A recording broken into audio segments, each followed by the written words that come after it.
Hello there, and welcome to the Sleepy Science channel. I'm so glad you found your way here tonight.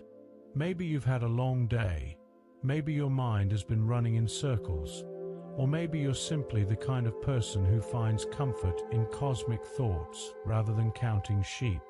Whatever brought you here, you're exactly where you need to be.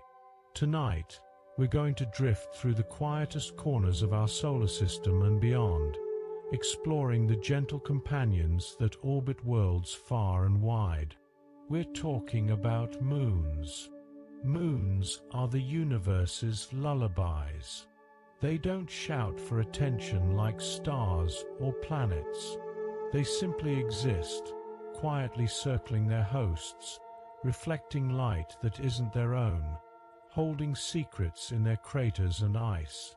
Some are vast enough to be worlds unto themselves.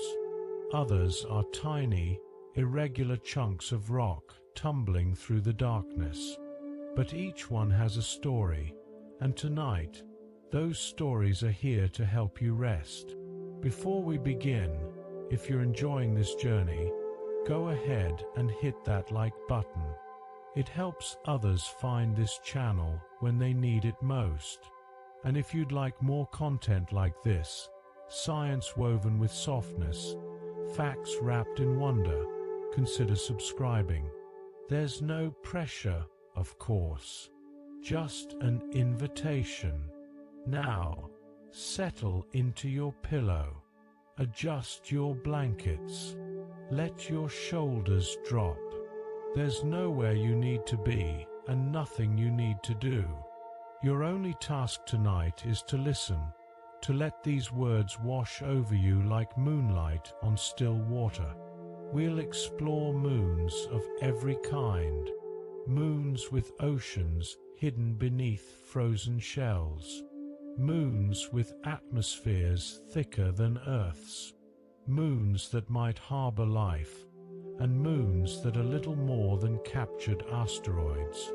Each fact is a small gift, a gentle thought to carry you deeper into rest. There's no rush. If you drift off halfway through, that's exactly what this is for.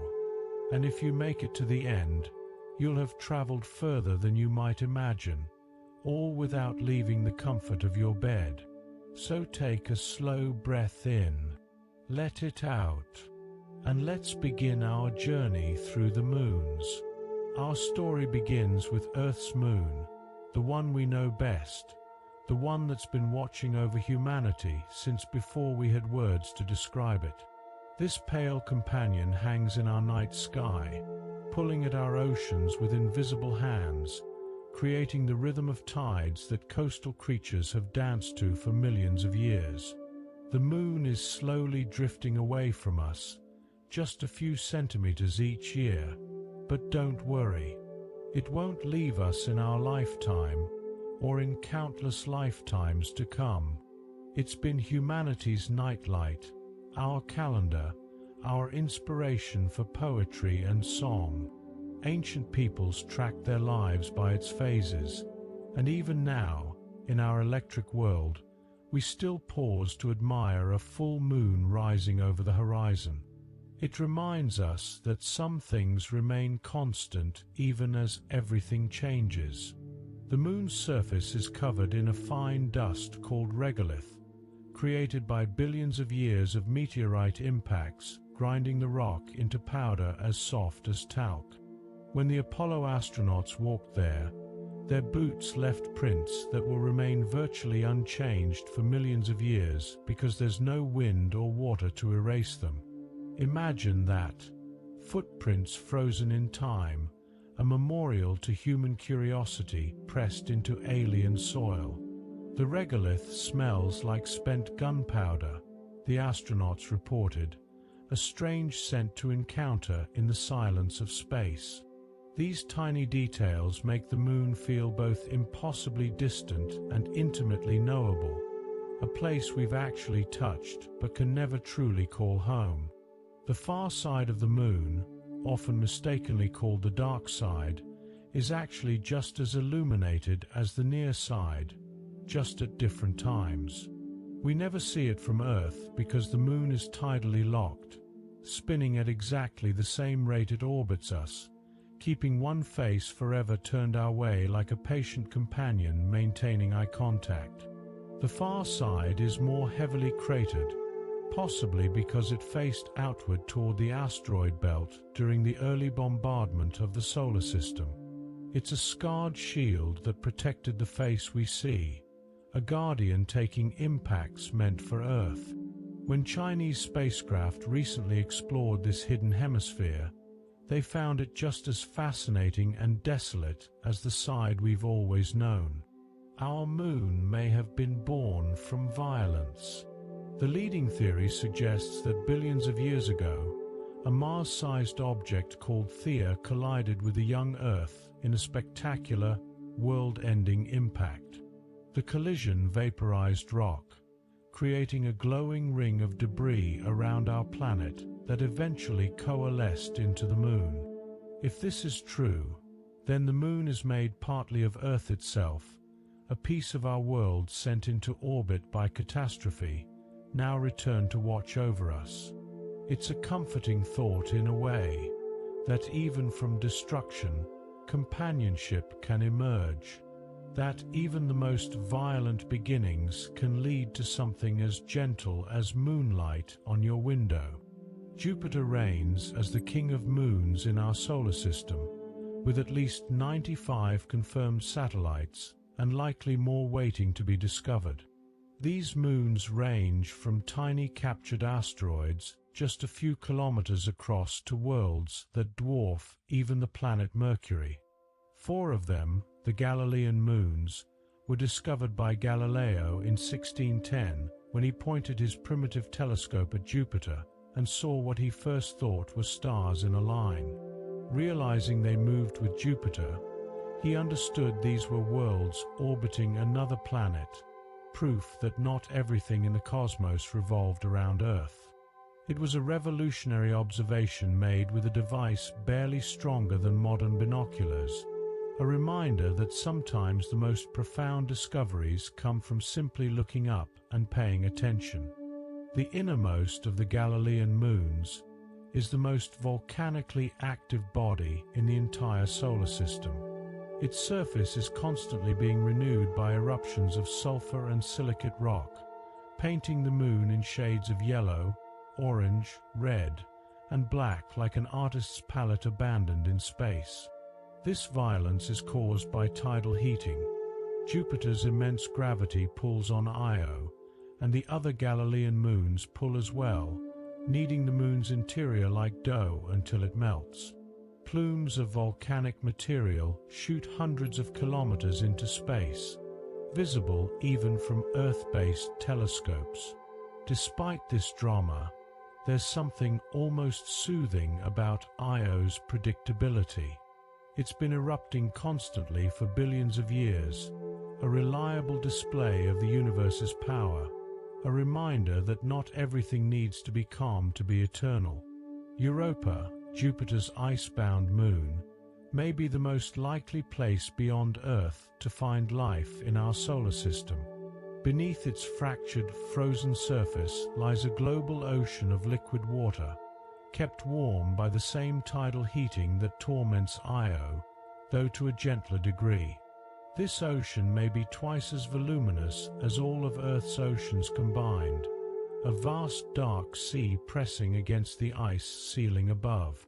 In the absolute darkness of that ocean, near hydrothermal vents on the seafloor, conditions might exist similar to those where life first emerged on Earth. Scientists dream of sending submarines through the ice someday, tiny explorers diving into that silent sea to search for creatures that have never known sunlight, life that evolved in eternal night. The ice shell of Europa is laced with reddish-brown cracks that crisscross the surface like veins, giving the Moon an appearance somewhat like a cracked egg. These mysterious markings may be salts or organic compounds from the ocean below, brought to the surface by geological processes, and then irradiated by Jupiter's harsh radiation, transforming them into the colors we see. The surface itself is remarkably smooth and young in geological terms, perhaps only 40 to 90 million years old, because the ice constantly renews itself. Old craters are erased as the surface shifts and fresh ice emerges. It's a moon that reinvents itself, that refuses to hold onto its scars, always presenting a fresh face to the universe. Ganymede holds the distinction of being the largest moon in the entire solar system, even bigger than the planet Mercury, a world substantial enough that it would be called a planet itself if it orbited the Sun directly instead of Jupiter.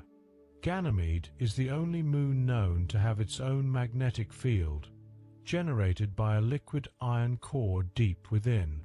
This magnetic field creates auroras near its poles, shimmering curtains of light similar to Earth's northern and southern lights, though far fainter. Imagine standing on Ganymede's ice plains at night, Jupiter dominating half the sky, and delicate auroras dancing overhead, a triple gift of celestial beauty, all visible from one quiet vantage point. Beneath Ganymede's surface, scientists believe there's not just one ocean, but possibly several, stacked like layers in a cake, separated by different types of ice that form under extreme pressure. The deepest ocean might lie atop a layer of high-pressure ice that's denser than water, meaning the ocean floor could actually be ice, not rock. It's a topsy-turvy world where our earthly intuitions fail, where ice sinks and water floats, where multiple oceans exist in a sandwich of exotic ices that don't exist naturally on Earth. These aren't metaphors or abstractions. They're real places, real oceans, existing right now, silent and dark and utterly strange, just waiting in the cold depths of a moon. Callisto is the outermost of Jupiter's large moons, and in contrast to its siblings, it's remarkably quiet. Its surface is the most heavily cratered in the solar system, a record of 4 billion years of impacts barely disturbed by geological activity. Every meteorite that struck Callisto is still commemorated by its crater, a museum of ancient violence preserved in ice and rock. There's something peaceful about Callisto's stillness, its refusal to change or renew itself. While Io erupts and Europa's ice shifts and Ganymede generates magnetic fields, Callisto simply endures, a patient witness to time, accumulating its history rather than erasing it. It's the moon equivalent of an old tree keeping count of its years in rings. Beyond the major moons, Jupiter hosts dozens of smaller satellites, many of them captured asteroids pulled in by the giant planet's gravity. Some orbit in the opposite direction from Jupiter's rotation, retrograde paths that mark them as outsiders, visitors who never quite belonged but stayed anyway. These tiny moons have names drawn from mythology, minor characters in Jupiter's story: Kami and Ananke, Pasiphae and Sinope. Most are irregularly shaped, tumbling through space rather than spinning smoothly.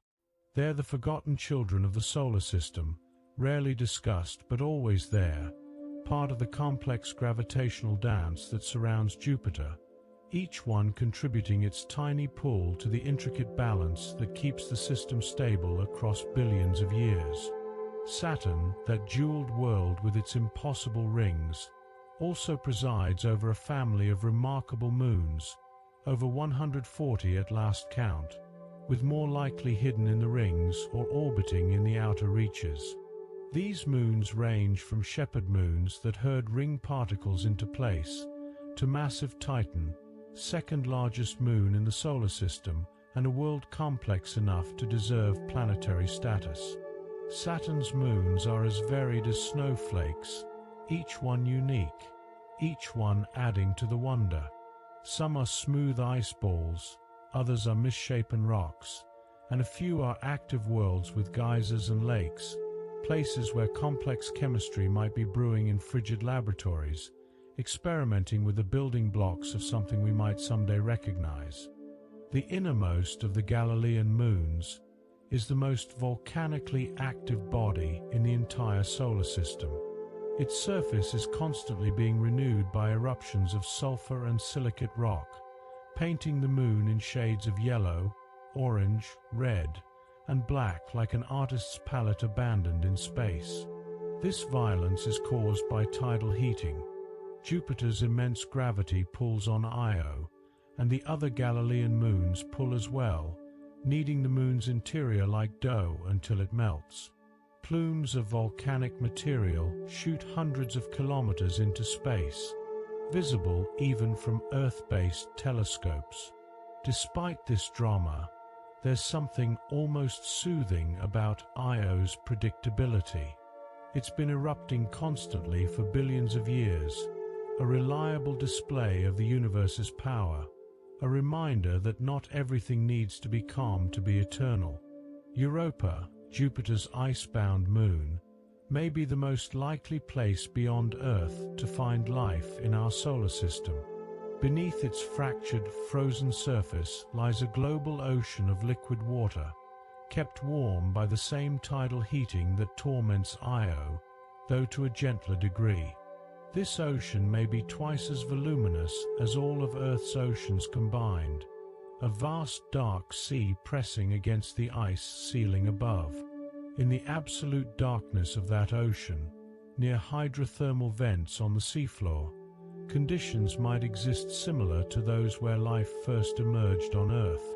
Scientists dream of sending submarines through the ice someday, tiny explorers diving into that silent sea to search for creatures that have never known sunlight, life that evolved in eternal night.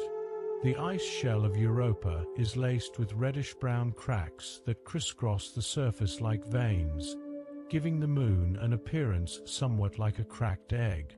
These mysterious markings may be salts or organic compounds from the ocean below, brought to the surface by geological processes, and then irradiated by Jupiter's harsh radiation, transforming them into the colors we see. The surface itself is remarkably smooth and young in geological terms, perhaps only 40 to 90 million years old, because the ice constantly renews itself. Old craters are erased as the surface shifts and fresh ice emerges. It's a moon that reinvents itself, that refuses to hold onto its scars, always presenting a fresh face to the universe. Ganymede holds the distinction of being the largest moon in the entire solar system, even bigger than the planet Mercury, a world substantial enough that it would be called a planet itself if it orbited the Sun directly instead of Jupiter. Ganymede is the only moon known to have its own magnetic field, generated by a liquid iron core deep within. This magnetic field creates auroras near its poles, shimmering curtains of light similar to Earth's northern and southern lights, though far fainter. Imagine standing on Ganymede's ice plains at night, Jupiter dominating half the sky, and delicate auroras dancing overhead, a triple gift of celestial beauty, all visible from one quiet vantage point. Beneath Ganymede's surface, scientists believe there's not just one ocean, but possibly several, stacked like layers in a cake, separated by different types of ice that form under extreme pressure. The deepest ocean might lie atop a layer of high-pressure ice that's denser than water, meaning the ocean floor could actually be ice, not rock. It's a topsy-turvy world where our earthly intuitions fail, where ice sinks and water floats, where multiple oceans exist in a sandwich of exotic ices that don't exist naturally on Earth. These aren't metaphors or abstractions. They're real places, real oceans, existing right now, silent and dark and utterly strange, just waiting in the cold depths of a moon. Callisto is the outermost of Jupiter's large moons, and in contrast to its siblings, it's remarkably quiet. Its surface is the most heavily cratered in the solar system, a record of 4 billion years of impacts barely disturbed by geological activity. Every meteorite that struck Callisto is still commemorated by its crater, a museum of ancient violence preserved in ice and rock. There's something peaceful about Callisto's stillness, its refusal to change or renew itself. While Io erupts and Europa's ice shifts and Ganymede generates magnetic fields, Callisto simply endures, a patient witness to time, accumulating its history rather than erasing it. It's the moon equivalent of an old tree keeping count of its years in rings. Beyond the major moons, Jupiter hosts dozens of smaller satellites, many of them captured asteroids pulled in by the giant planet's gravity. Some orbit in the opposite direction from Jupiter's rotation, retrograde paths that mark them as outsiders, visitors who never quite belonged but stayed anyway. These tiny moons have names drawn from mythology, minor characters in Jupiter's story: Kami and Ananke, Pasiphae and Sinope. Most are irregularly shaped, tumbling through space rather than spinning smoothly. They're the forgotten children of the solar system, rarely discussed but always there, part of the complex gravitational dance that surrounds Jupiter, each one contributing its tiny pull to the intricate balance that keeps the system stable across billions of years. Saturn, that jeweled world with its impossible rings, also presides over a family of remarkable moons, over 140 at last count, with more likely hidden in the rings or orbiting in the outer reaches. These moons range from shepherd moons that herd ring particles into place, to massive Titan, second largest moon in the solar system and a world complex enough to deserve planetary status. Saturn's moons are as varied as snowflakes, each one unique, each one adding to the wonder. Some are smooth ice balls, others are misshapen rocks, and a few are active worlds with geysers and lakes, places where complex chemistry might be brewing in frigid laboratories, experimenting with the building blocks of something we might someday recognize. Rhea, Saturn's second largest moon, may have once had rings of its own, making it the only moon ever known to possess such a feature. The evidence is tentative, but spacecraft have detected possible debris streams that might be the remnants of a ring system that once graced this smaller world. Imagine that, a moon with rings, like a nested set of Russian dolls, each level of structure replicating the pattern of the level above. Rhea itself is an icy world scarred by ancient impacts, a quiet place with a thin oxygen atmosphere so tenuous it barely exists, just a whisper of gas released by ice molecules breaking apart under radiation. Yet even that whisper is remarkable, proof that atmospheres can emerge from the simplest processes, from ice and sunlight and time. Dione is a moon of contrasts, with bright ice cliffs cutting across darker plains, and strange linear features called chasmata that might be cracks in the ice shell or the remnants of ancient geological activity. Dione may have a subsurface ocean, kept liquid by radioactive decay in its core and tidal forces from Saturn.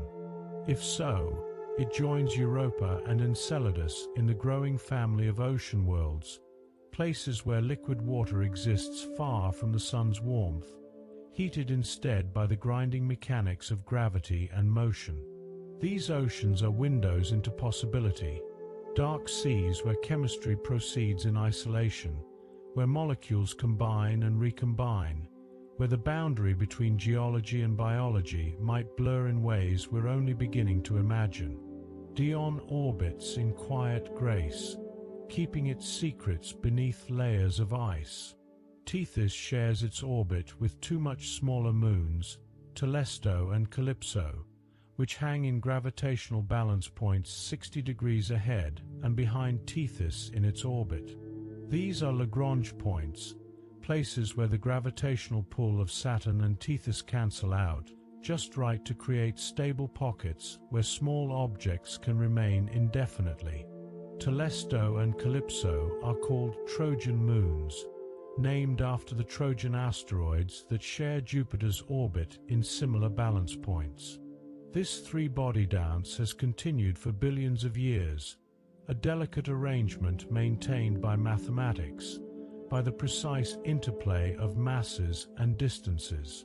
It's a reminder that the solar system isn't chaos but choreography, every object moving in relationship to every other, patterns within patterns, stability emerging from complexity. You're doing beautifully. There's no need to hold onto every detail.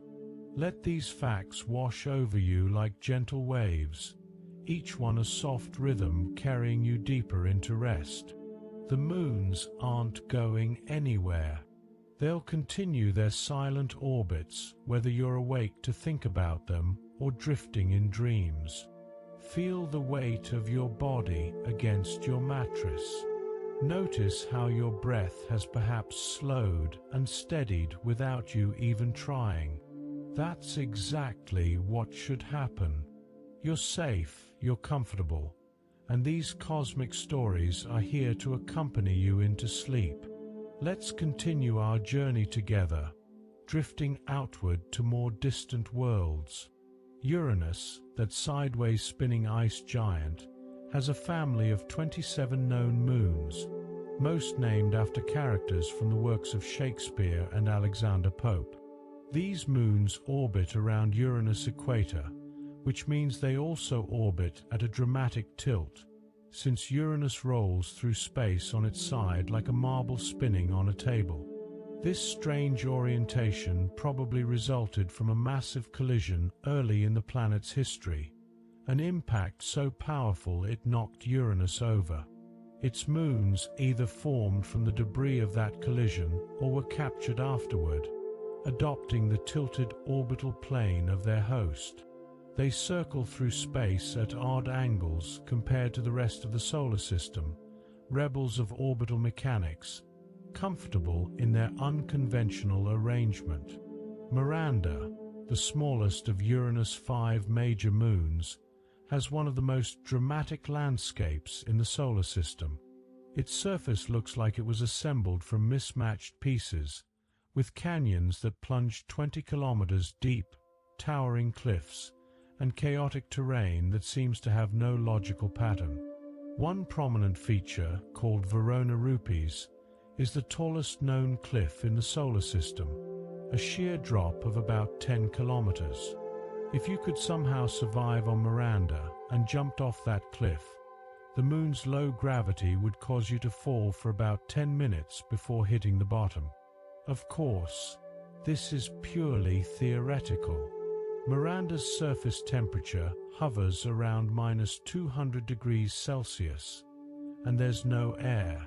But the cliff remains, a monument to geological violence frozen in time.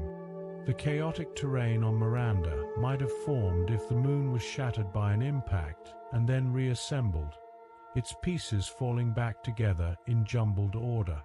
Or it might be the result of tidal heating creating geological activity that warped the surface.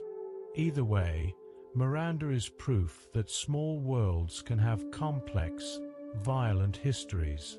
Despite being only 470 kilometers across, barely large enough for gravity to pull it into a sphere, Miranda has experienced forces powerful enough to reshape it dramatically. It's a reminder that in space, size doesn't always determine how interesting a world will be. Sometimes the small moons, the overlooked ones, hide the most surprising stories beneath their scarred surfaces. Ariel, another moon of Uranus, has the brightest and possibly youngest surface of all the Uranian moons. It's covered in valleys, ridges, and features that suggest geological activity may have continued relatively recently in astronomical terms. Some valleys contain deposits of smooth material that might be ice that erupted from below and flooded the lowlands like lava, a process called cryovolcanism. On these cold worlds, water ice replaces rock in geological processes, and liquid water or slush acts like molten rock does on Earth. The word cryovolcanism sounds harsh, but imagine how gentle an eruption of water would be compared to molten stone, how quietly ice could flow across a frozen landscape, smoothing and renewing the surface beneath a distant sun. Umbriel is the darkest of Uranus' large moons, its surface uniformly grey and ancient, heavily cratered with little sign of the geological activity that marked Ariel or Miranda. One mysterious feature on Umbriel is a bright ring near the top of the moon, called the fluorescent crater or wonder, a circular formation much brighter than its surroundings. No one knows why this one spot is so bright. It might be a recent impact that exposed fresh ice, or some peculiar geological process that concentrated bright material in that location. Umbriel keeps its secrets well, presenting a quiet, ancient face to space, marked by billions of years of impacts and one inexplicable bright spot that stands out like a signal, a mystery patiently waiting for a spacecraft to return and investigate. Titania is the largest of Uranus' moons, a world of ice and rock with enormous canyons cutting across its surface. These canyons might have formed when Titania's interior froze and expanded, cracking the crust like ice expanding in a bottle.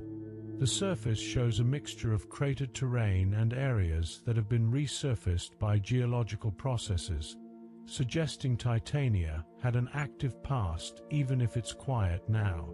The Moon's south pole has a large impact basin called Gertrude, and other craters bear names like Ursula and Jessica, characters from Shakespeare's plays. There's something charming about these literary references, the way humanity has chosen to honor artists and writers by giving their characters names to worlds scattered across the outer solar system, connecting art and science in nomenclature. Neptune, the farthest planetary giant, has 14 known moons dominated by Triton, one of the most unusual satellites in the solar system. Triton orbits Neptune backward, in a retrograde direction opposite to the planet's rotation. This strongly suggests Triton didn't form with Neptune but was captured, likely a dwarf planet from the Kuiper belt that wandered too close and was snared by Neptune's gravity. Being captured would have been violent. Triton's orbit would initially have been highly elliptical, and tidal forces from Neptune would have heated its interior dramatically, possibly creating an early period of intense geological activity. Eventually, those same tidal forces circularized the orbit into the nearly perfect circle we see today, but Triton's backward motion remains, evidence of its outsider origins. Triton is one of the few geologically active moons in the outer solar system, with cryovolcanoes that erupt nitrogen gas and icy particles. When Voyager 2 flew past in 1989, it captured images of dark plumes rising from Triton's surface, geysers of nitrogen shooting up to 8 kilometers high before being caught by high-altitude winds and carried downwind, creating dark streaks across the Moon's icy plains. These eruptions might be driven by seasonal heating from the distant Sun warming nitrogen ice just beneath the surface until it vaporizes explosively. Triton's surface is remarkably young and varied, with cantaloupe terrain, smooth plains, and a pinkish coloration from frozen nitrogen and methane. It's a moon that refreshes itself, that erases its craters and replaces them with fresh ice, staying perpetually young despite its billions of years. Triton's fate is already written in the mathematics of orbital mechanics. Its retrograde orbit is slowly decaying, meaning Triton is gradually spiraling inward toward Neptune. In about 3.6 billion years, Triton will either collide with Neptune or pass close enough to be torn apart by tidal forces, creating a spectacular ring system around the planet. This is slow-motion doom playing out over incomprehensible spans of time, a moon falling toward its end with such patience that millions of human generations could rise and fall before Triton's final act. For now, it orbits serenely, a captured world going about its business, geologically active and beautiful, untroubled by the distant future waiting in Neptune's gravitational well. Proteus is Neptune's second-largest moon, but was unknown until Voyager 2's visit because it orbits so close to Neptune that the planet's brightness obscured it from Earth-based telescopes. Proteus is irregular in shape, about as large as a moon can be without having enough gravity to pull itself into a sphere. It's heavily cratered, with one impact basin so large it nearly destroyed the moon. The crater is named Pharos, and it's a reminder of how violent the early solar system was, with impactors careening through space, smashing into worlds, reshaping or destroying them. Proteus survived, but just barely. It wears its near-death experience permanently, a massive scar dominating its surface, a testament to resilience or luck or the margins by which moons avoid catastrophe. Nereid has one of the most eccentric orbits of any moon, a wildly elongated ellipse that takes it from about 1.4 million kilometers from Neptune at closest approach to over 9.6 million kilometers at its farthest. This bizarre orbit suggests Nereid might be another captured object, or that its original orbit was severely disrupted when Neptune captured Triton, the gravitational chaos from that event flinging Nereid into its current strange path. Nereid takes 360 Earth days to complete one orbit of Neptune, and during that journey it experiences wildly different temperatures and gravitational conditions. It's a moon that has never known stability, never settled into a comfortable circular orbit, but instead traces a long, lonely ellipse through the darkness beyond Neptune, an eccentric wandering companion to the outermost giant planet. The smaller moons of Neptune are mostly irregular in shape and orbit much farther from the planet than Triton and Proteus. Many weren't discovered until the 21st century, found in images taken by powerful ground-based telescopes or during careful analysis of old Voyager 2 data.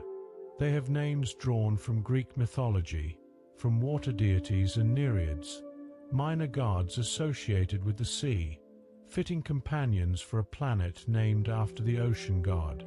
These tiny moons are the forgotten members of Neptune's family, rarely discussed, their surfaces unknown, their histories mysterious. They orbit in the cold and dark, part of the planet's gravitational sphere but isolated, some of them taking years to complete a single orbit, patient travelers in the outer darkness. Beyond Neptune lies the Kuiper Belt, a region populated by dwarf planets and smaller bodies, many of which have their own moons. Pluto, perhaps the most famous dwarf planet, has 5 known moons, with Charon being by far the largest. Charon is so large relative to Pluto that the two orbit a common point in space between them, rather than Charon orbiting a point inside Pluto. This makes them a binary system, two worlds locked in a mutual dance, each always showing the same face to the other, tidally locked in a permanent embrace. If you stood on Pluto, Charon would hang motionless in your sky, neither rising nor setting, a constant companion frozen in place. And from Charon, Pluto would do the same, an eternal duet of worlds watching each other across the void. Charon's surface is surprisingly diverse for a moon. It has areas of smooth plains, impact craters, and a dark polar cap, informally called Mordor macula, a region stained by organic molecules created when methane from Pluto's atmosphere escapes, drifts to Charon, and is processed by radiation into complex reddish-brown compounds. There's also a network of canyons and cliffs, suggesting that Charon once had a subsurface ocean that has since frozen, the expanding ice fracturing the crust as it solidified. Imagine that, an ocean that existed for perhaps billions of years, then gradually froze solid, leaving only geological scars as evidence of the liquid water that once filled Charon's interior. These frozen ocean worlds are time capsules, preserving in ice the chemistry that occurred when conditions were different, when energy and liquid allowed molecules to interact in ways now locked away. Pluto's smaller moons, Styx, Nix, Kerberos, and Hydra, are thought to be fragments from an ancient collision, debris from an impact that struck Pluto or Charon early in the system's history. They orbit in remarkably regular patterns, all in nearly circular, coplanar orbits, like a miniature solar system. These tiny moons tumble chaotically rather than rotating smoothly, and they're highly reflective, suggesting they're made largely of water ice. Despite being discovered in the 21st century with powerful telescopes and spacecraft, they've been orbiting in the outer darkness for billions of years, tiny chips of ice circling a binary dwarf planet at the edge of the planetary system, part of the frozen architecture of the Kuiper Belt. Eris, another dwarf planet in the scattered disk beyond Neptune, has one known moon called Dysnomia. The moon is much smaller than Eris and orbits at a distance that allowed astronomers to calculate Eris's mass precisely, which in turn revealed that Eris is slightly more massive than Pluto. This discovery was part of what led to Pluto's reclassification as a dwarf planet rather than a full planet, sparking debate and nostalgia among those who grew up memorizing 9 planets.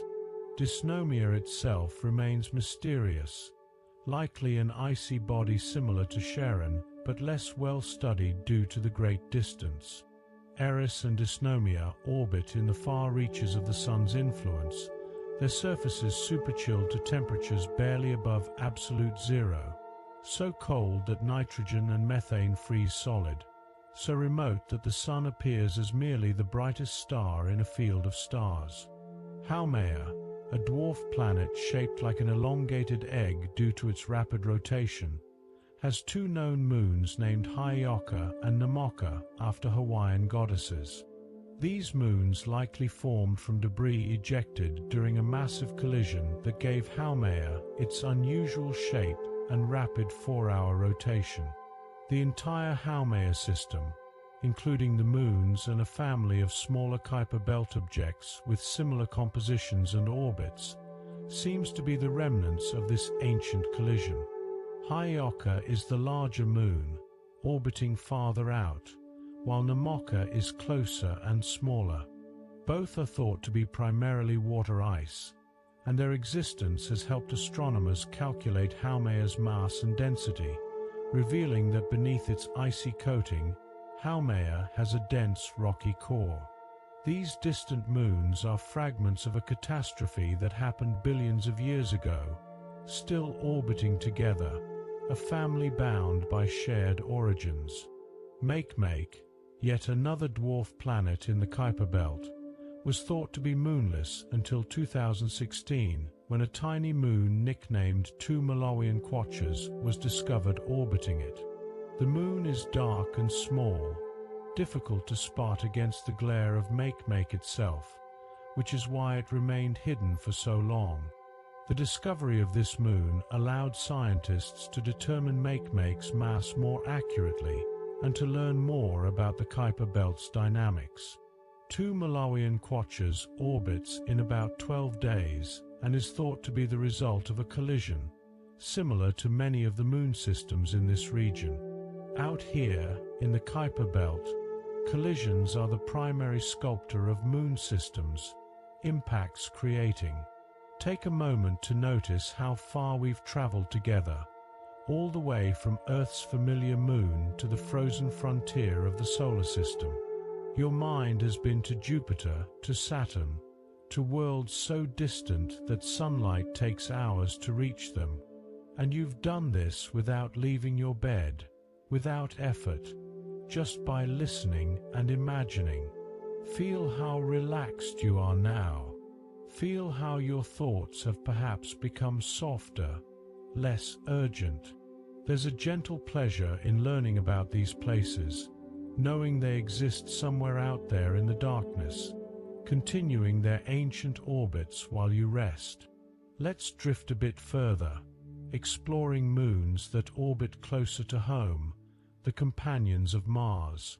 Mars has two small moons, Phobos and Deimos, both irregularly shaped and both likely captured asteroids pulled in by Mars' gravity.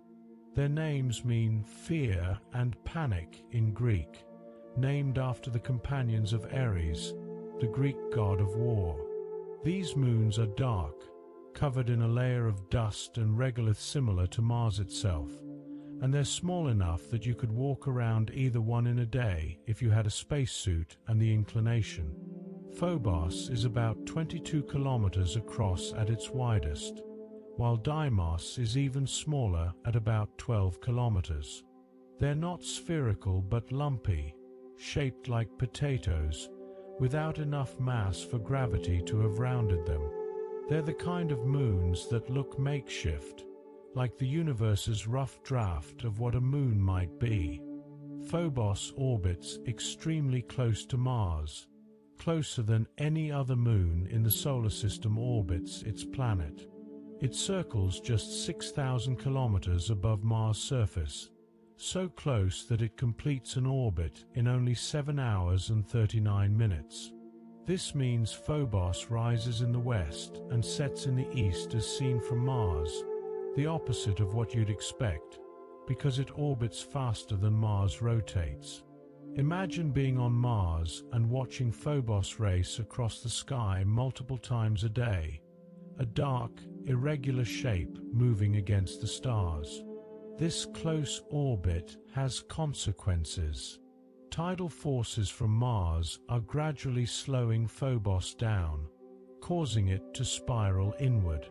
In about 50 million years, Phobos will either crash into Mars or be torn apart by tidal forces, creating a temporary ring system around the red planet.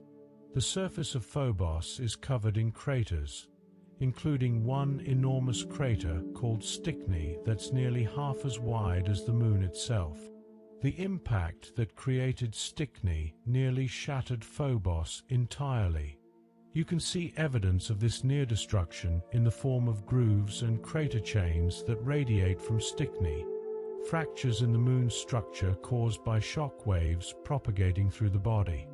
Phobos is held together by relatively weak forces, more of a rubble pile than a solid rock, which is why the impact didn't completely destroy it, but instead left it fractured and grooved. It's a moon living on borrowed time, marked by the impact that almost killed it, slowly falling toward the planet it orbits, doomed by mathematics and gravity. Deimos orbits much farther out than Phobos, about 23,000 kilometers from Mars, and takes about 30 hours to complete an orbit, which is longer than Mars' day.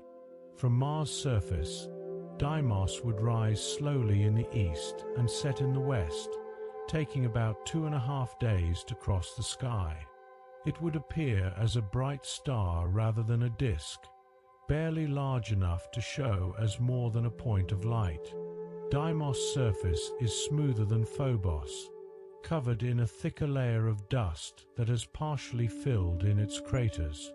This dust might be regolith generated by meteorite impacts, or it might have come from Mars itself, kicked up from the planet's surface and captured by Deimos' weak gravity.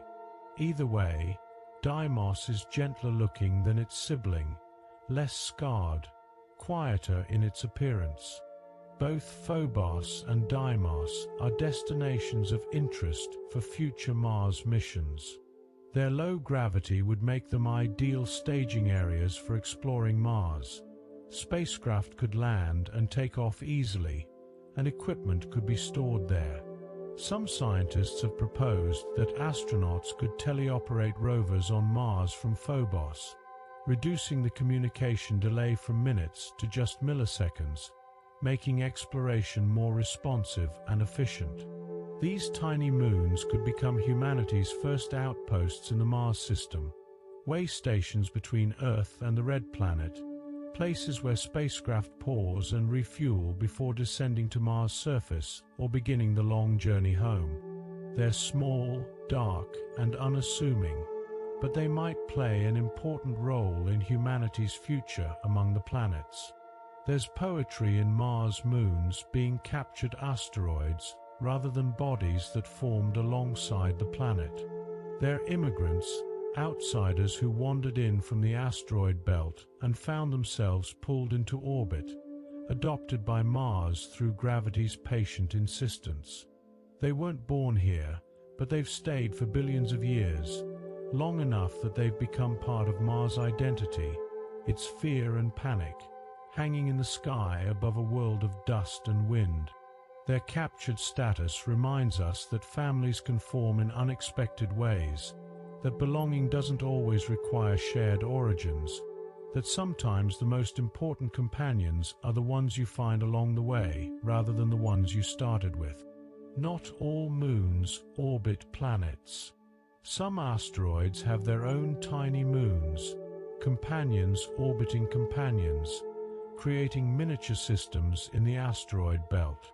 These are called binary asteroids, and they're more common than astronomers initially expected.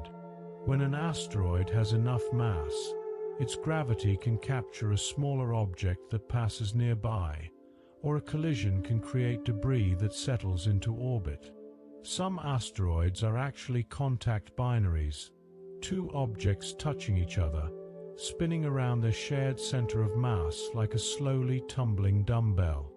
These systems are laboratories for understanding how gravity works on small scales, how even tiny bodies can accumulate companions, how the universe repeats its patterns at every level, from galaxy clusters down to kilometer-sized rocks in space. Ida, an asteroid visited by the Galileo spacecraft in 1993, surprised scientists by having a tiny moon called Dactyl orbiting it. Dactyl is only about 1.4 kilometers across, a small chunk of rock circling Ida at a distance of about 100 kilometers. This was the first confirmed discovery of an asteroid moon, proof that even these small bodies could have satellites. The discovery changed how astronomers thought about the asteroid belt, revealing it as a place of surprising complexity where even modest bodies could have their own gravitational spheres and capture companions. Dactyl and Ida have been orbiting together for perhaps billions of years, a tiny binary system doing exactly what planets and moons do, just on a much smaller scale, proving that the principles governing celestial mechanics apply universally. The asteroid Cleopatra has two moons, Alex Helios and Cleo Selene, orbiting a parent body shaped like a dog bone or a dumbbell. Cleopatra is metallic, likely a fragment of a larger differentiated asteroid's iron core, and its strange shape might be the result of a collision, or it might be a contact binary that hasn't quite merged. Its two moons orbit at different distances, creating a three-body system in miniature. These moons were discovered using ground-based telescopes and radar, requiring careful observation and analysis to tease out their signals from Cleopatra's own reflection. The entire system is metal-rich, a cluster of iron and nickel tumbling through the asteroid belt, a reminder that asteroids aren't all the same, that some are stone and some are metal, each one a fragment of the solar system's violent youth. Chariklo is a centaur, an object orbiting between Saturn and Uranus, and it has a ring system, making it the smallest object known to have rings. These rings were discovered when Chariklo passed in front of a star, and the star's light dimmed not just once but multiple times as the rings blocked it. The rings are narrow and dense, made of ice and possibly rock, and they orbit just a few kilometers above Chariklo's surface. No one knows how Chariklo acquired rings. They might be debris from a collision, or they might be a shattered moon, fragments that haven't yet fallen back to the surface or escaped into space. A centaur with rings defies our categories, a small body with a feature we associate with giant planets, proof that the solar system still holds surprises. Many Kuiper Belt objects exist in binary pairs or have small moons, making the outer solar system a place of companionship despite the cold and distance. Quaoar has a moon called Waywat. Orcus has a moon called Vanth. Salacia has a moon called Actaea. These names, drawn from mythology around the world, grace objects so distant that the sun is just a bright star, so cold that they exist in a near-eternal freeze. Yet they orbit each other, bound by gravity, partners in the darkness. Some of these systems might have formed when two objects collided gently enough to stick together, or when debris from a larger collision coalesced into separate bodies. Each binary is unique, a frozen snapshot of whatever processes created it billions of years ago. The Moon isn't Earth's only companion in space. We also have 3753 Cruithne, a small asteroid in an orbit that makes it appear to follow Earth around the Sun in a complex pattern called a horseshoe orbit. It's not a true moon, it doesn't orbit Earth, but from Earth's perspective, Cruithne traces a bean-shaped path over the course of decades, appearing to circle us without ever being gravitationally bound. We have other such quasi-satellites and co-orbital objects, temporary companions that will eventually drift away. These aren't permanent like the Moon, but they're part of Earth's extended family, objects whose orbits resonate with ours, who share our neighborhood in space for a time. They remind us that orbital mechanics can be wonderfully complex, that companionship in space takes many forms, some permanent and some fleeting. You're still here, still listening, and that's lovely. But it's also perfectly fine if your attention is wandering, if your mind is beginning to blur the edges between waking and dreaming. These facts about moons are infinite, really. We could talk about them forever, and we still wouldn't exhaust the wonder. But you don't need to know everything. You just need to feel the gentle rhythm of discovery, the calm reassurance that the universe is vast and strange and beautiful, and that you can think about it from the safety of your bed, drifting towards sleep at your own pace. There's no rush. There's nothing to accomplish. Just let the words continue, soft and steady, like a lullaby made of science. Scientists believe there may be rogue moons drifting through interstellar space, ejected from their planetary systems by gravitational disturbances, and now wandering the galaxy alone. These orphan moons would travel through the darkness between stars, unbound to any planet, following their own paths around the galactic center. Some might still be warm from the tidal heating they experienced before ejection, keeping subsurface oceans liquid even without a star nearby. Others might be frozen solid, dark ice worlds tumbling through the void. We haven't detected any yet, but statistically, they should exist. Moons that once circled gas giants or rocky planets and now move through interstellar space, refugees from systems long left behind, carrying memories of orbital dynamics in the slight wobble of their rotation. The study of exomoons, moons orbiting planets around other stars, is still in its infancy, but astronomers are developing techniques to detect them. Large moons create subtle signals when they and their planet transit across their star, causing tiny variations in the star's brightness. A few candidates have been proposed, including a Neptune-sized moon orbiting a Jupiter-sized planet, a system that would be remarkable if confirmed. Exomoons might be common in the galaxy, and some could be habitable, their surfaces warmed by tidal heating or starlight reflected from their host planet.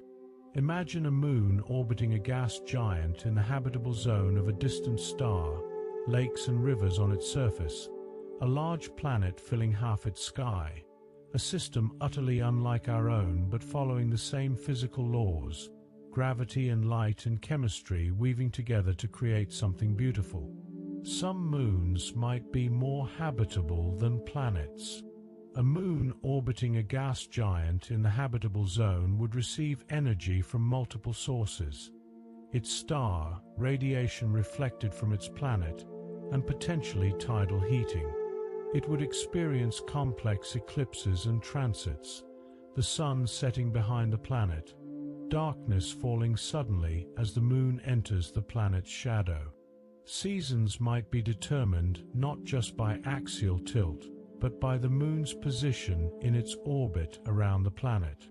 Life on such a moon would have evolved under different skies than life on Earth, with a giant planet rising and setting, creating psychological and cultural effects we can only imagine.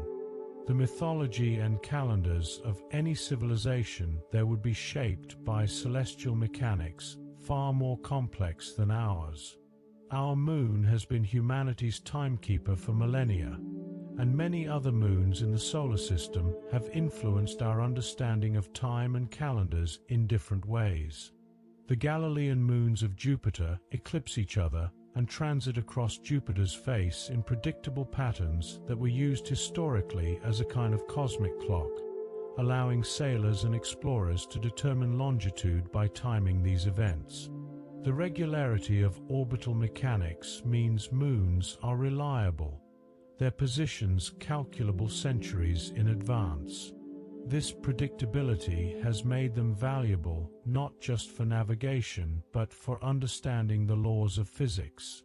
Kepler's laws of planetary motion were refined by studying moon orbits. Newton's law of universal gravitation was tested by calculating lunar motion. Moons have been our teachers, demonstrating principles of physics in ways we could observe and measure. Some moons undergo extreme seasonal changes. Saturn's moon Titan, for example, has a seasonal cycle that lasts 29.5 Earth years, a full Saturn year. As the seasons change, methane rainstorms migrate between hemispheres, lakes evaporate and refill, and the landscape transforms. Spacecraft have observed clouds forming and dissipating, evidence of weather on this distant world. Imagine seasons that last longer than a human career, where the environment of your childhood returns only when you're approaching retirement. Time would feel different under such a sky. Patience would be not just a virtue, but a necessity. The slow change of seasons would be part of the deep structure of existence, shaping how inhabitants perceived time, progress, and change. These long cycles remind us that our experience of time is profoundly shaped by the celestial mechanics of our particular world. Tidal locking, where a moon always shows the same face to its planet, is common throughout the solar system, a consequence of tidal forces over billions of years. But what's less discussed is the effect this has on the environment. On a tidally locked moon orbiting a planet, the planet never moves in the sky. If you're on the hemisphere facing the planet, it hangs overhead in a fixed position, waxing and waning through phases as the moon orbits. If you're on the far hemisphere, you never see the planet at all. This creates two distinct regions with completely different experiences of the sky, potentially affecting climate, culture, and even evolution if life exists. The planet-facing side might be warmer due to reflected heat. Stories and myths would be entirely different between these regions, separated not by distance but by what they see when they look up. Miranda's mismatched terrain might include areas called coronae, oval-shaped regions with concentric ridges that look like racetrack patterns or fingerprints. These coronae are thought to form when warm ice rises from the interior in plumes, deforming the surface, similar to geological features on Earth called diapias. The process is slow and gentle by human standards, taking millions of years, but it reshapes the landscape dramatically.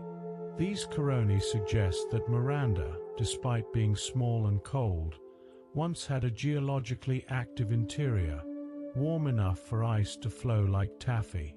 The energy might have come from tidal heating when Miranda's orbit was more eccentric, or from radioactive decay in its core. Whatever the source, it allowed this tiny moon to sculpt itself into one of the strangest landscapes in the solar system. Enceladus Ocean is one of the most promising places to search for life beyond Earth, not just because it has liquid water, but because it has energy and organic chemistry. The hydrothermal vents on Enceladus ocean floor, heated by the Moon's interior, provide chemical energy similar to the vents on Earth's ocean floors where life thrives without sunlight. The plumes erupting into space contain molecular hydrogen, a sign of chemical reactions between water and rock, the kind of reactions that produce energy life could use. If life exists in Enceladus Ocean, it would be completely independent of the Sun, deriving its energy from the Moon's geology, from the heat generated by tides and radioactive decay. It would be life as a child of gravity and chemistry, not photosynthesis and starlight, life in the dark. The possibility that multiple moons in our solar system have subsurface oceans has transformed how we think about habitability. We used to believe life required a planet in the habitable zone around a star, where surface water could exist as a liquid. But moons can have oceans heated from within, independent of their distance from the Sun. This expands the potential for life dramatically. Every gas giant in the outer solar system might host multiple ocean worlds among its moons, places where water has remained liquid for billions of years, where chemistry proceeds in isolated environments that might have experimented with biology. The universe suddenly seems more crowded with possibility, more generous with the conditions life requires, more likely to have produced something remarkable in some dark ocean we haven't yet explored. Hyperion's chaotic rotation means that if you were somehow standing on its surface, you would see the sky spinning unpredictably. The stars would wheel overhead in patterns that never repeat. The sun would rise and set from different directions each time, and time itself would become difficult to measure without instruments. On most moons and planets, rotation provides a steady clock, a predictable cycle of day and night. On Hyperion, that clockwork has broken down into chaos, making it perhaps the most disorienting place in the solar system. Yet this chaos is deterministic, governed by equations, a consequence of Hyperion's irregular shape and the gravitational influences of nearby moons. It's chaos in the mathematical sense, sensitive dependence on initial conditions, where tiny differences grow exponentially, creating apparent randomness from strict physical law. Some of Jupiter's outer moons orbit in elongated, tilted orbits far from the planet, taking more than 2 years to complete a single circuit. These moons are thought to be captured asteroids or comets, pulled in by Jupiter's gravity during the chaos of the solar system's youth. They have names like Pasiphae, Kami, and Ananke, and they're grouped into families based on their orbital characteristics, suggesting they might be fragments from larger parent bodies shattered by collisions after capture. These distant moons are the frontiers of Jupiter's gravitational domain, orbiting so far out that the Sun's gravity almost competes with Jupiter's, creating complex orbital dynamics. They're the most loosely held members of Jupiter's family, bound by the weakest gravitational threads, ancient captives now part of the system they once only passed through. The surfaces of many icy moons are constantly being refreshed by radiation from their host planets. Jupiter and Saturn both have strong magnetospheres that trap charged particles, creating intense radiation fields. These particles bombard the surfaces of nearby moons, breaking molecular bonds, creating new compounds, darkening some materials and brightening others. Europa's reddish streaks might be salts or organic compounds transformed by radiation. Ganymede's trailing hemisphere is darker than its leading hemisphere due to radiation processing. This radiation is hostile to life on the surface, but it also creates interesting chemistry, possibly producing organic molecules that could eventually make their way to the subsurface oceans. The universe is an alchemist, patiently transforming simple molecules into complex ones using radiation, time, and the surfaces of moons as its laboratory. Titan's atmosphere is so thick and hazy that the surface is hidden from view at visible wavelengths. Early spacecraft could only map the surface using radar to penetrate the haze, revealing a world shaped by liquid processes despite the bitter cold. The Huygens probe that landed there in 2005 took the first photographs from Titan's surface, showing rounded ice pebbles and a landscape smoothed by flowing liquid, everything tinted orange by the thick atmosphere filtering the sunlight. The probe operated for only 90 minutes before its battery died, but in that time it sent back detailed data about temperature, wind, and atmospheric composition, a snapshot of conditions on a world more than 1 billion kilometers from Earth. Those images remain the only photographs we have from Titan's surface, a brief glimpse of an alien shore. On Titan, the atmospheric pressure is about 50% higher than on Earth at sea level, which is remarkable for a moon. Combined with the low gravity, this creates unusual aerodynamic conditions. If you were on Titan in a spacesuit, you could attach wings to your arms and fly by flapping, something impossible on Earth. The thick atmosphere and low gravity make powered flight easy, which is why NASA has proposed Dragonfly drones to explore Titan, multi-rotor craft that could hop from location to location, covering far more ground than a rover.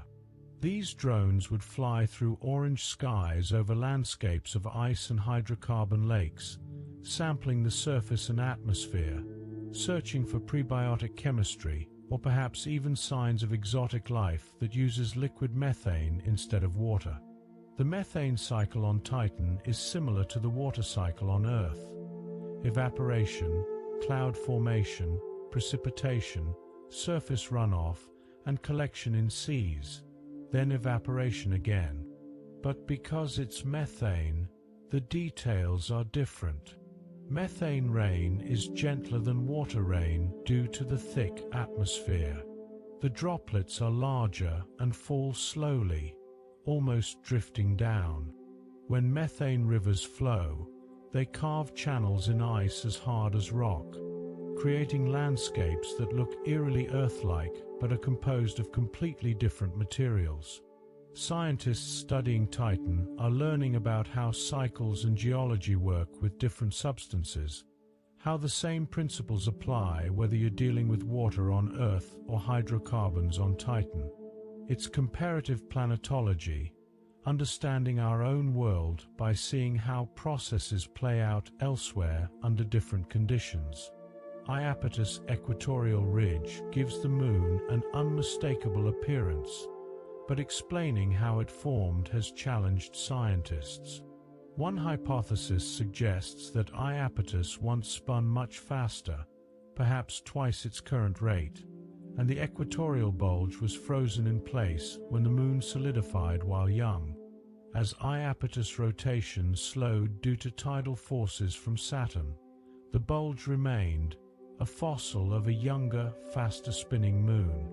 Another idea is that the ridge is leftover debris from a ring system that once orbited Iapetus and gradually fell to the surface along the equator. Both explanations have problems and supporting evidence. The ridge remains a mystery, a feature so striking it demands explanation, but so unusual that no simple explanation fits all the evidence.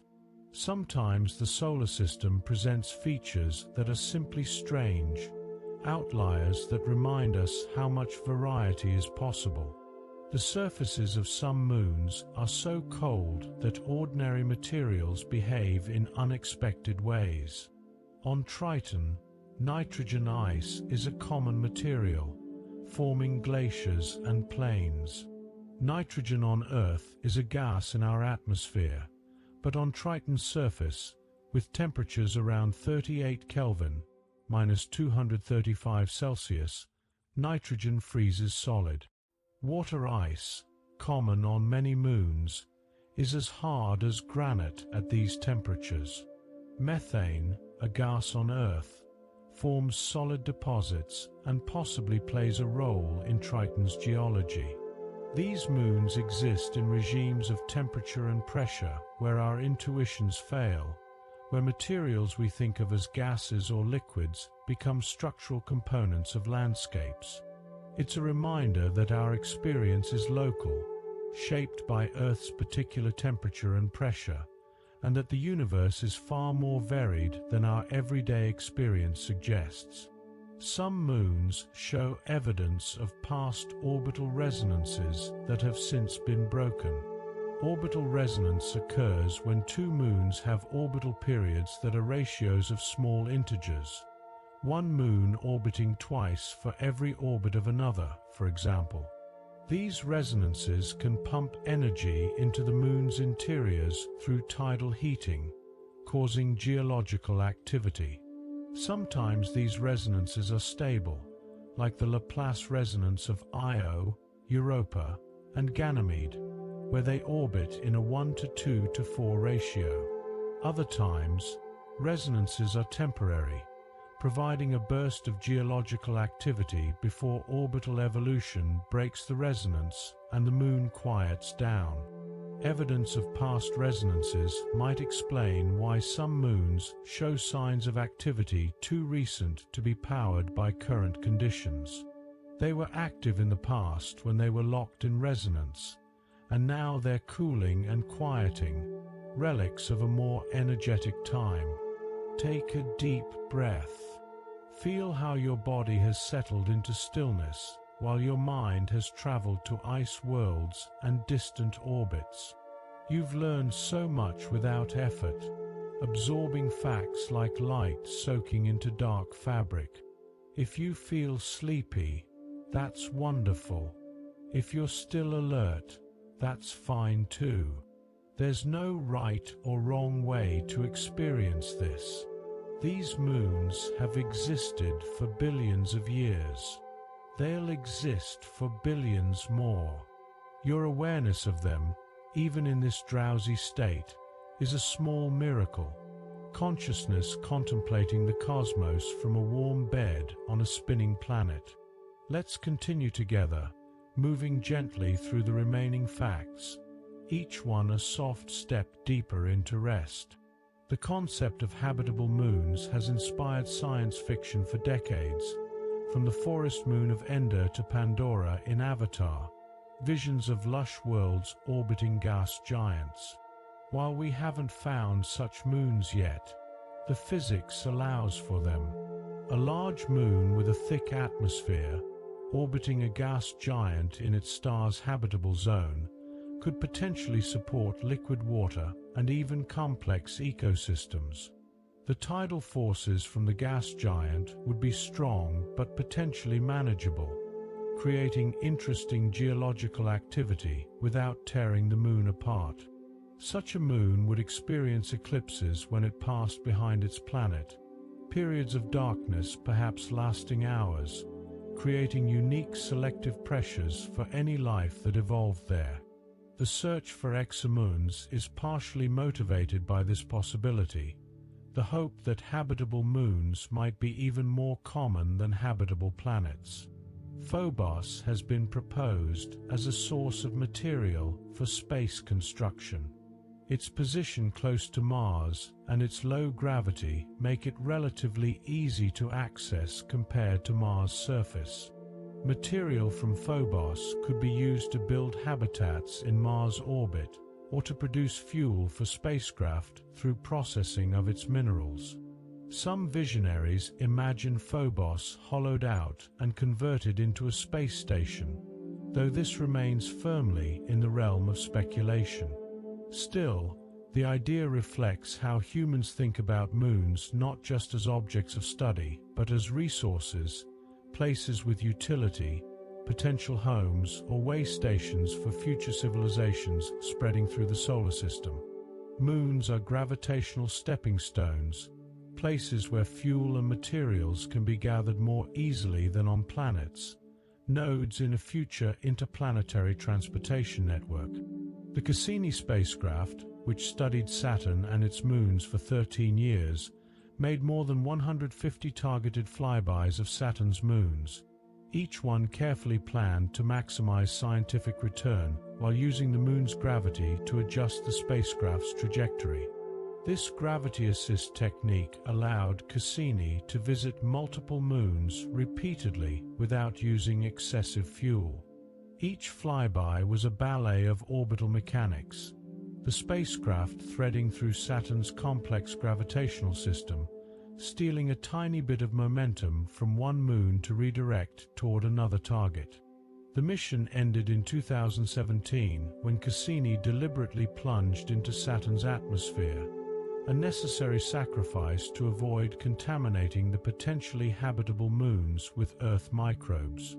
It was spacecraft engineering as poetry, a machine built by humans exploring distant worlds for years before taking a final dive to protect those worlds from contamination. The Voyager spacecraft in the late 1970s and early 1980s gave humanity its first close-up views of the outer solar system's moons. Voyager 1 and 2 flew past Jupiter and Saturn, with Voyager 2 continuing to Uranus and Neptune, revealing moons in stunning detail for the first time.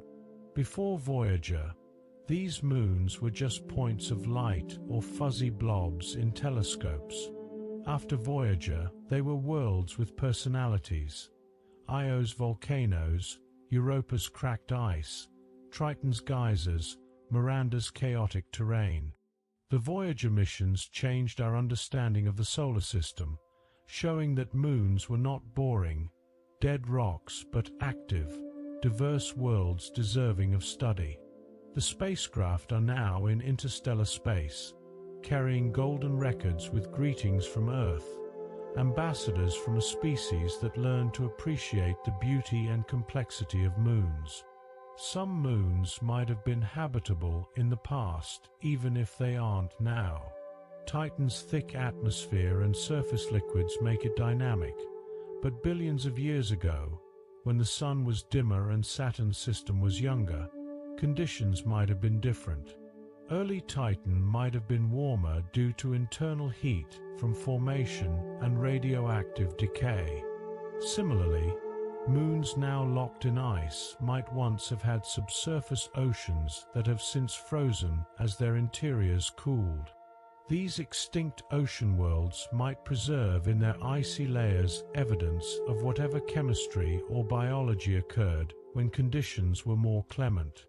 Future missions might drill through these ice shells to sample ancient ice layers like geologists core sample ancient Earth ice in Antarctica, reading the history of these worlds in frozen strata.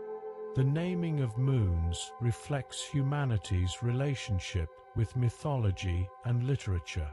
Jupiter's moons are named after Zeus's lovers and descendants, a sprawling family tree from Greek mythology. Saturn's moons draw from various mythologies, particularly Titans and associated figures. Uranus's moons uniquely take names from Shakespeare and Pope, literary figures rather than mythological ones, giving that system a distinctive flavor. Neptune's moons are named after water deities. This naming convention connects our exploration of the cosmos with our oldest stories, the myths that helped ancient peoples make sense of their world. By extending those names to moons discovered with modern telescopes, we link past and present, reminding ourselves that wonder and storytelling are as old as humanity, whether we're explaining thunderstorms or exploring icy moons at the edge of the solar system. Some moons show evidence of past atmospheres now lost to space. Callisto and Ganymede have thin exospheres.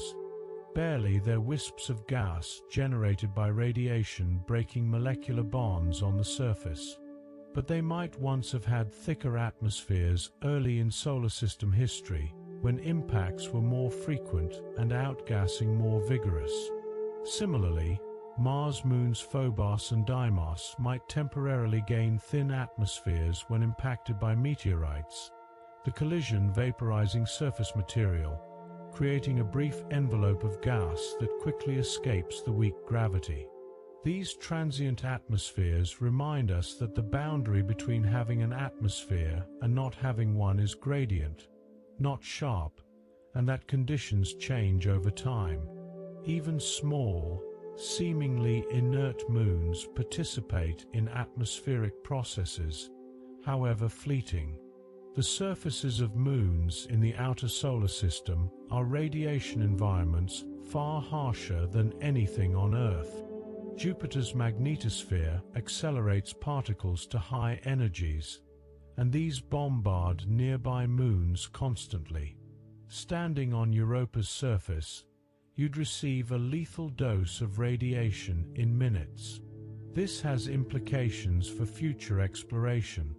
Spacecraft, and especially human explorers, would need substantial shielding. But it also has implications for chemistry. Radiation breaks bonds and creates reactive species, driving chemistry that wouldn't otherwise occur at such cold temperatures. This radiation chemistry might create complex organic molecules on Europa's surface that are then delivered to the subsurface ocean through geological processes, potentially feeding any ecosystems that exist below. Radiation, often thought of as destructive, becomes a creative force, an energy source for chemistry, a contributor to prebiotic processes. Tidal heating is elegantly simple in principle. As a moon orbits an elliptical path around its planet, the gravitational pull varies, flexing the moon's interior, and friction from this flexing generates heat. But the details are complex, depending on the moon's internal structure, the orbital configuration, and interactions with other moons. Io, Europa, and Ganymede are locked in the Laplace resonance, their orbits linked mathematically, which maintains Europa's orbital eccentricity and thus its tidal heating.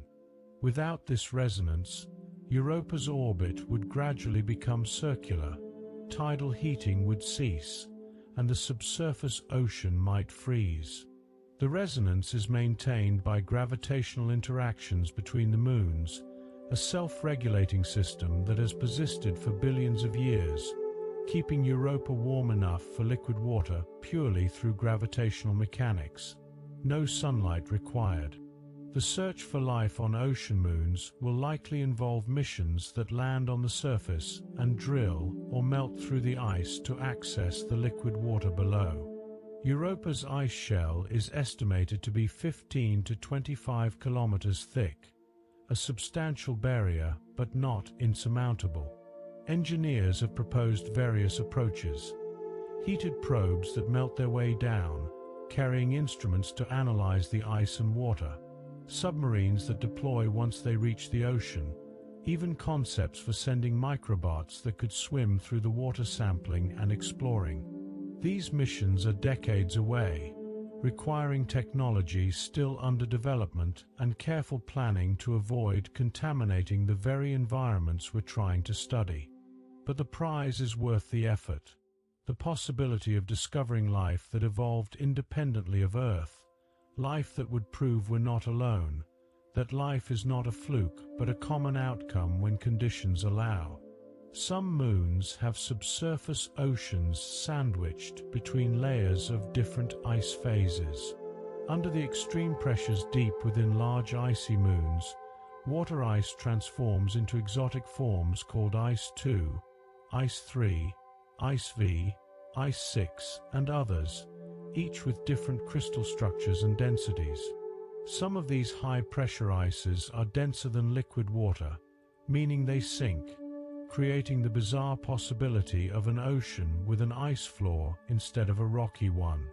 These exotic ices don't exist naturally on Earth, so our intuitions about water and ice don't apply. Ganymede might have multiple oceans stacked like layers in a cake, separated by layers of these high-pressure ices. The chemistry and physics of these environments are almost entirely theoretical, another frontier where the familiar becomes strange, where water, the molecule of life on Earth, behaves in ways we're only beginning to understand. The albedo, or reflectivity, of moons varies dramatically. Enceladus is one of the brightest objects in the solar system, reflecting nearly all the sunlight that hits it due to its fresh, clean ice surface constantly renewed by geyser activity. In contrast, Iapetus' dark hemisphere and the surfaces of some outer irregular moons are among the darkest, absorbing most of the light, possibly due to organic tars or carbon-rich materials. Albedo affects how much heat a moon absorbs from sunlight, which in turn affects surface temperature and geological processes. Bright moons stay colder, dark moons warm more easily. This feedback between albedo and temperature can drive geological processes. Dark areas warm and sublimate ice, leaving behind darker residue, making the area even darker. It's a positive feedback loop, one of many subtle mechanisms that sculpt the surfaces of worlds across the solar system. You're doing wonderfully. We're moving through the final stretch now. Just a handful of facts remaining. Notice how easy it's become to listen without concentrating, how the words flow past like a gentle stream. You don't need to remember any of this. You don't need to hold on to the details. Just let them be here with you in this quiet space. These thoughts about distant ice worlds and ancient orbits. Your breathing has likely slowed. Your muscles have released tension you didn't know you were holding. The night surrounds you gently, and in the darkness, your mind has touched the darkness of space, finding comfort in vastness. Let's finish this journey together, soft and slow, bringing you gently to rest. The study of moons has taught us that planets and moons form as systems, not as isolated objects. The architecture of a planetary system. How many moons, in what orbits, with what properties, tells a story about how the system formed and evolved. Jupiter's 4 large moons likely formed from a disk of material around the young planet, similar to how planets formed from the disk around the young Sun. Saturn's system is similar, but also includes many smaller moons and the spectacular ring system, pieces of a more complex history. The ice giants have smaller moon systems, possibly because they formed more slowly or in a region with less material. Each system is a historical document, the moons and their orbits preserving information about ancient conditions, gravitational interactions, and collisions that occurred billions of years ago. Moons can migrate inward or outward over time due to tidal interactions with their planets. Earth's moon is migrating slowly away from us as it saps energy from Earth's rotation, gradually slowing our day. Conversely, Phobos is spiraling inward toward Mars because its orbit is faster than Mars' rotation, so tidal forces rob energy from Phobos' orbit. These orbital migrations happen slowly on human timescales, but profoundly reshape systems over millions and billions of years. Moons can migrate into resonances with other moons, triggering periods of tidal heating and geological activity. They can migrate inward until they're torn apart, creating rings. They can migrate outward until they escape entirely. The orbits we see today are snapshots of dynamic processes, temporary configurations in the long-term evolution of planetary systems. The irregular moons of the giant planets, those small captured bodies in distant, tilted orbits, are valuable scientifically because they're likely pristine samples of the early solar system. Unlike the larger moons, which have been geologically processed and differentiated, these tiny moons are probably unchanged since their formation, preserving the composition and structure of the primordial material from which the solar system formed.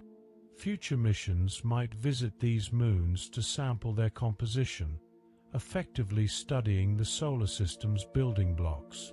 Their time capsules, asteroids or comets captured billions of years ago, now orbiting as moons but retaining the chemistry and structure of the early solar nebula.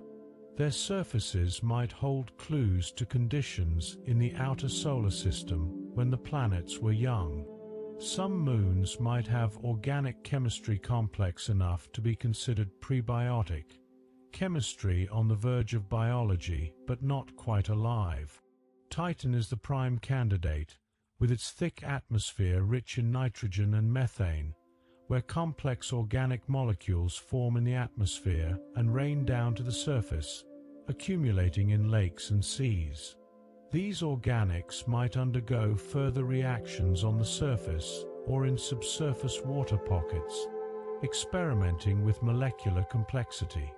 Whether this chemistry has crossed the threshold into life is unknown, but Titan represents a planetary-scale laboratory where prebiotic chemistry operates on a massive scale.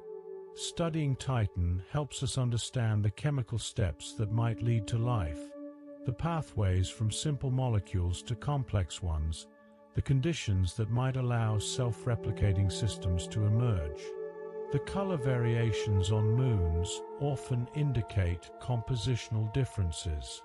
Europa's reddish-brown streaks contrast with the moon's otherwise white ice, suggesting a different composition, possibly salts or sulfur compounds from the subsurface ocean. Io's yellows and reds are sulfur and sulfur compounds from volcanic eruptions. Ganymede and Callisto's darker regions might be mixed with rocky material or organic compounds. These color variations aren't just aesthetically interesting, they're maps of composition, telling us what materials are present, how they're distributed, and what processes have acted on the surface. Spectroscopy allows scientists to analyze these colors in detail, identifying specific minerals and molecules, turning colors into chemistry, appearance into understanding. The exploration of moons is just beginning. Despite decades of spacecraft missions, we've only scratched the surface, literally and figuratively. Many moons have been seen up close only once, during brief flybys. Some have never been visited at all. Future missions are planned to Europa, Titan, Enceladus, and others. Missions that will orbit these moons for years, land on their surfaces, analyze their oceans, search for signs of life. These missions will require decades to plan and execute, international cooperation, and technological innovations. But they promise to answer some of humanity's deepest questions. Are we alone? How common is life? What forms can life take? The moons, quiet and patient, hold answers in their ice and rock, waiting for us to ask the right questions and develop the tools to hear their replies. Some moons might be habitable not on their surfaces or in subsurface oceans, but in pockets of liquid water within their ice shells. Europa's ice shell might have brine pockets, volumes of salty water trapped within the ice, kept liquid by salt content and warmth from below. These pockets would be isolated environments, small ecosystems disconnected from both the surface and the deep ocean, places where life might exist in microbial refuges floating in the ice. Similarly, Enceladus' plumbing system, the fractures that connect the ocean to the surface geysers, might contain environments with liquid water and access to chemical energy. These fractured zones could host ecosystems adapted to the strange gradients of temperature, pressure, and chemistry that exist in the ice shell, life clinging to the boundaries between frozen and liquid, between isolated and connected. The rings of Saturn, while not moons themselves, interact with the moons in complex ways. Shepherd moons orbit within or near the rings, their gravity sculpting ring edges, creating gaps, and maintaining structures. Pan and Daphnis orbit within the rings, creating wakes and gaps, their gravitational influence visible in the ring material. Prometheus and Pandora shepherd the F-ring, keeping it from dispersing. Some small moons might actually be fragments that broke off from ring material, while other ring material might come from moons shattered by impacts or tidal forces. The rings and moons form an integrated system, each influencing the other, the rings fed by moons and the moons sometimes born from rings. It's a dynamic, interactive system, not a static collection of separate objects, but a community bound by gravity. The concept of panspermia, the transfer of life between worlds, might operate on moon-to-moon scales. When a large meteorite impacts Europa or Enceladus with enough energy, it can eject material into space. Some of this material might carry microbes from the subsurface ocean. This material could then fall onto other moons or even be captured by other planets. If life exists in Europa's ocean, could it have spread to Ganymede or Callisto? Could life from Enceladus have reached Titan? These are speculative ideas, but the physics allows for it. Material ejected from ocean moons has been detected by spacecraft. Whether that material could carry viable microbes through the radiation and cold of space is unknown, but it's possible. If panspermia operates within the Jupiter or Saturn systems, life might have multiple origins or might have spread from a single origin to multiple moons, creating a shared biosphere across several worlds. Some moons have surprised scientists by being geologically active when they were expected to be dead. Enceladus was thought to be too small to retain enough heat for geological activity, yet it has active geysers. Triton, captured from the Kuiper Belt, should have had its interior frozen solid billions of years ago, yet it shows recent geological activity. These surprises have taught planetary scientists to be cautious about assumptions, to recognize that the solar system is capable of maintaining activity through mechanisms not immediately obvious. The universe is more creative than our models sometimes allow, finding ways to keep small worlds warm, to maintain liquid water in seemingly impossible locations, to surprise us with geysers and volcanism in places we thought would be cold and dead. Each surprise is a lesson in humility and an invitation to deeper understanding. The psychological impact of moons on any inhabitants, including future human explorers, is worth considering.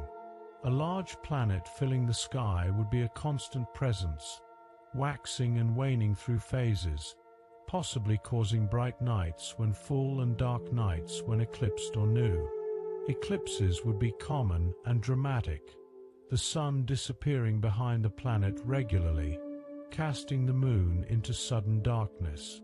These celestial mechanics would shape culture, mythology, and even mental health. Humans evolved under Earth's sky with its single moon and predictable day-night cycle. Living on a moon with different skies would require adaptation. The sense of place, of home, would be different, shaped by the constant sight of a massive planet overhead, a reminder of being on a moon, a satellite, not a primary world. This isn't trivial. Environment shapes consciousness, and the environment of a moon would shape any minds that evolved or lived there. The moons have given us perspective on Earth. Seeing images of Europa's cracked ice or Titan's hydrocarbon lakes reminds us that Earth is one outcome among many, that water worlds and ice worlds and volcanic worlds all exist, each one following the same physical laws but arriving at different endpoints. Earth is precious not because it's the only world, but because it's the one that happens to be habitable for us, where the chemistry is right, where the temperature allows liquid water at the surface, where an atmosphere and magnetic field protect the surface from radiation. The moons, by being different, highlight what makes Earth special. They also show us what might be possible elsewhere, hint at the variety of environments in the universe, and suggest that even if Earth-like planets are rare, habitable environments might be common if we broaden our definition to include moons with subsurface oceans or thick atmospheres. And so we come to the end of our journey through the moons.